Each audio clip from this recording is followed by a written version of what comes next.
Assalamualaikum warahmatullahi wabarakatuh. Saya Aprilia Tiara Diva dengan NIM B2B0245 dengan mata kuliah Statistika Pengendalian Kualitas akan membawa presentasi dengan membawakan materi asas-asas dasar statistik grafik pengendali. Yang pertama, kita lihat gambar yang telah tersedia. Gambar tersebut adalah bentuk dasar grafik pengendali yang merupakan peragaan grafik suatu karakteristik kualitas yang telah diukur dari sampel terhadap nomor sampel. Ada batas pengendali atas, garis tengah, batas pengendali bawah. Nah, jika titik-titik terletak di dalam batas-batas pengendali, itu artinya proses dianggap dalam keadaan terkendali dan tidak perlu tindakan apapun. Tetapi jika satu titik yang terletak di luar batas pengendali diinterpretasikan sebagai fakta bahwa proses tak terkendali dan diperlukan tindakan penyelidikan dan perbaikan untuk dapat menyingkirkan sebab-sebab tersangka. Biasanya batas pengendali atas ini disebut dengan BPA, sedangkan batas pengendali bawah yaitu BPB. Nah, selanjutnya hubungan antara grafik pengendali dan uji hipotesis. Grafik pengendali adalah uji hipotesis bahwa proses itu ada dalam keadaan terkendali statistik. Satu titik terletak di dalam batas pengendali adalah ekivalen dengan gagal menolak hipotesis bahwa terkendali statistik. Dan satu titik yang terletak di luar batas pengendali ekivalen dengan menolak hipotesis terkendali statistik. Dalam uji hipotesis dalam grafik pengendali, kita dapat memikirkan probabilitas kesalahan tipe 1, yaitu menyimpulkan proses itu tak terkendali apabila sebenarnya terkendali. Dan probabilitas kesalahan tipe 2, atau menyimpulkan proses itu terkendali apabila sebenarnya tak terkendali. Nah, contoh grafik pengendali itu ada dalam pembuatan cincin piston mesin mobil. Karakteristik kualitas adalah diameter luar cincin itu. Proses itu dapat dikendalikan pada mean diameter cincin luar 74 mm. Dan diketahui bahwa deviasi standar cincin yaitu 0,01 mm.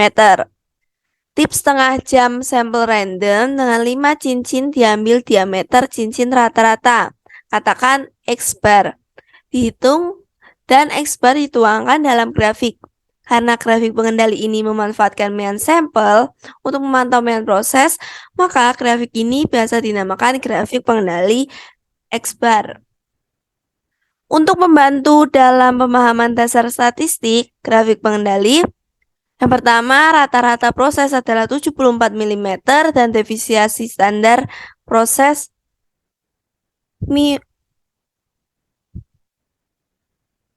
sama dengan 0,01 mm. Sekarang apabila sampel-sampel berukuran N sama dengan 5 diambil. Deviasi standar mean sampel X bar adalah mu per akar N sama dengan 0,01 per akar 5 sama dengan 0,0045. Apabila proses sebelumnya dalam keadaan terkendali dengan mean diameter 74 mm, maka dengan menggunakan teorema limit pusat guna menganggap bahwa X bar mendekati distribusi normal. Kita akan mengharapkan 100 kali 1 min A persen.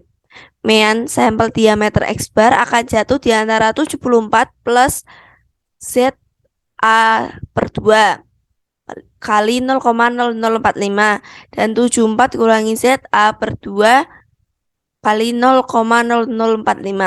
Kita akan memilih menurut keinginan kita konstan Z A per 2 sama dengan 3. Sehingga batas pengendali T dan bawah menjadi BPA-nya yaitu 74 tambah 3 kali 0,045 sama dengan 74,0,135. Dan BPB-nya atau batas pengendali bawahnya sama dengan 74 kurangi 3 kali 0,0045 sama dengan 73,9865.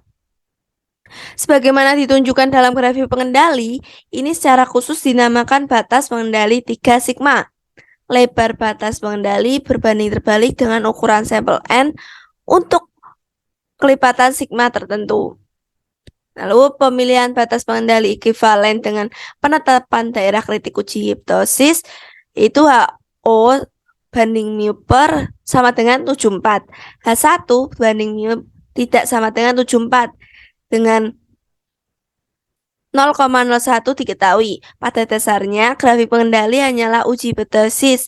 Ini berulang-ulang pada titik waktu yang lain. Nah, model umumnya untuk grafik pengendali yaitu misalkan W adalah statistik sampel yang mengukur suatu karakteristik kualitas yang menjadi perhatian.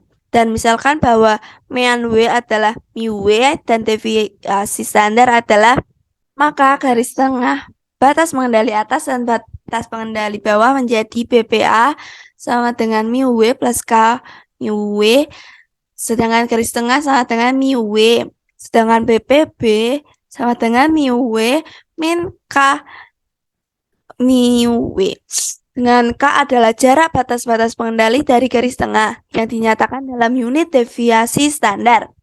Teori umum grafik pengendali ini pertama kali ditemukan oleh Dr. Walter A. Shewhart, dan grafik pengendali yang dikembangkan asas-asas ini kerap kali menggunakan grafik pengendali Shewhart.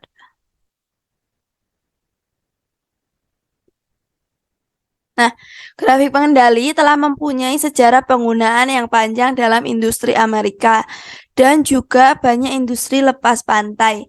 Paling sedikit ada 5 alasan untuk ini. Yang pertama, grafik pengendali adalah teknik yang telah terbukti guna meningkatkan produktivitas. Sedangkan yang kedua, efektif dalam pencegahan cacat. Yang ketiga, mencegah penyesuaian proses yang tidak perlu.